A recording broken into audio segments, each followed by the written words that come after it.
오늘 하나님 말씀은 태어나서 백발의 노년에 이르기까지입니다. 이사야서 46장 1절에서 4절 말씀입니다. 벨은 엎드려졌고 느보는 구부러졌도다. 그들의 우상들은 짐승과 가축에게 실렸으니 너희가 떠매고 다니던 그것들이 피곤한 짐승의 무거운 짐이 되었도다. 그들은 구부러졌고 그들은 일제히 엎드려졌으므로 그 짐을 구하여 내지 못하고 자기들도 잡혀갔느니라. 야곱의 집이여, 이스라엘 집에 남은 모든 자여, 내게 들을지어다. 배에서 태어남으로부터 내게 안겼고 태에서 남으로부터 내게 높인 너희여, 너희가 노년에 이르기까지 내가 그리하겠고 백발이 되기까지 내가 너희를 품을 것이라. 내가 지었은즉 내가 업을 것이요 내가 품고 구하여 내리라. 아멘. 오늘 본문에서 이사야 선지자는 이스라엘 해방의 도구로 사용될 고레스가 어떤 방법으로 이스라엘을 해방시킬 것인지를 예언하고 있습니다. 물론 바벨론의 멸망으로부터 시작될 것입니다. 그런데 선지자는 그에 앞서 바벨론 우상들이 함께 멸망할 것을 선포하고 있습니다. 당시 바벨론에는 수많은 신상들이 있었습니다. 바벨론의 주신이었던 벨과 느보 외에도 이방에서 들여온 각종 신이 있었습니다. 그중 최고의 신은 벨이며 주라는 의미를 가지고 있었습니다.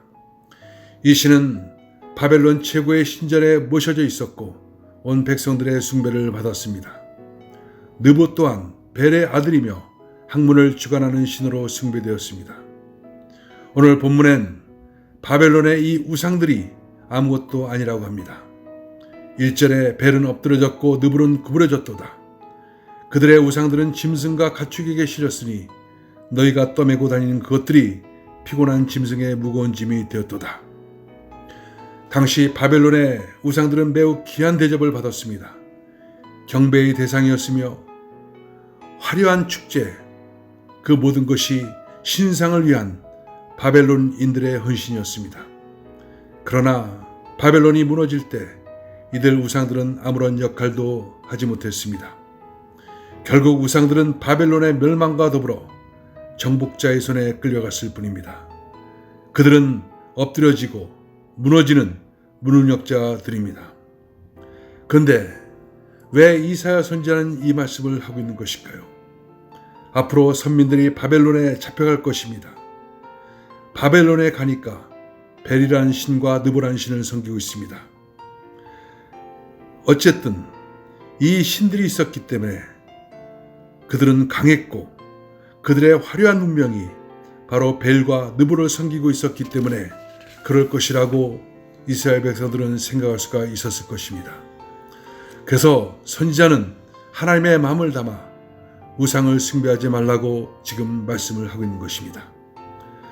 그러면 택한 백성은 어떤 존재인가? 이사야는 계속해서 말씀을 합니다. 3절 4절에 보면 배에서 태어남으로부터 내게 안겼고 태에서 남으로부터 내게 업힌 너희여, 너희가 노년에 이르기까지 내가 그리하겠고 백발이 되기까지 내가 너희를 품을 것이라. 내가 지었은즉 내가 업을 것이요 내가 품고 구하여 내리라 라고 말씀합니다.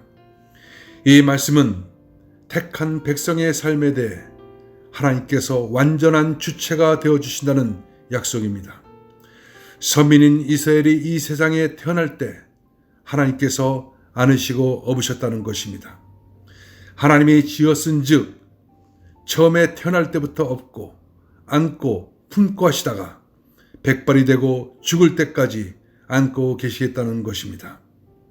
여러분, 왜 사람들은 우상을 섬기는 것일까요? 내가 마음에서 원하고 바라는 바대로 이 세상이 움직여주기를 바라고 내 삶이 경영되기를 바랄 때 내 힘으로는 모자랍니다. 그러니까 그때 우상을 붙잡는 것입니다. 우상은 내가 갖고 있는 소원에 대해서 잘못된 소원이라고 말하지 않습니다. 내가 이루고 싶은 욕구에 대해서 잘못되었다고 말하지 않습니다. 그러니까 우상을 붙잡고 내 욕망을 강화시키려고 우상을 섬기고 있는 것입니다. 내 마음에서 일어나는 소원에 따라서 내 인생을 경영하고 싶어서 우상을 붙잡는 것입니다.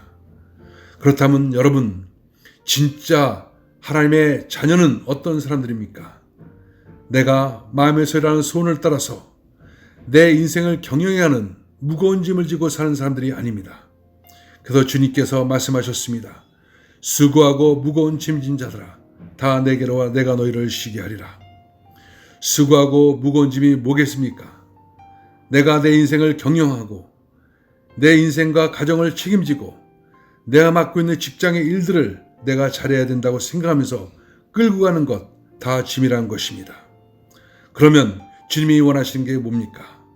다 주님께 맡겨지는 것입니다. 그리고 하나님께 업히고 하나님께 안기고 하나님의 가슴에 품기라는 것입니다. 하나님께 업히고 안기고 품기고, 이것이 바로 자녀입니다. 맡겨진 짐은 이제 하나님이 처리하시는 것입니다. 언제부터 언제까지입니까? 태어나서 백발의 노년에 이르기까지, 죽을 때까지 업히고 안기고 품기는 것입니다. 모든 염려를 다 주께 맡기라. 주께서 저를 권고하시니라. 이것이 하나님의 자녀들이 살아가는 삶의 모습인 것입니다. 오늘도 주님 안에 안겨서 풍성한 하루, 평안한 하루가 되시길 주의 이름으로 축원합니다. 기도하겠습니다. 하나님, 수고하고 무거운 모든 짐들을 다 맡아주시니 감사합니다. 그리고 주님의 품에 안겨서 주님 주시는 그 은혜를 공급받으며 그 은혜 안에서 살게 해주심을 감사합니다. 오늘도 주님의 안에 안겨 풍성한 삶으로 인도되어지게 축복하여 주옵소서. 예수님의 이름으로 기도합나이다. 아멘.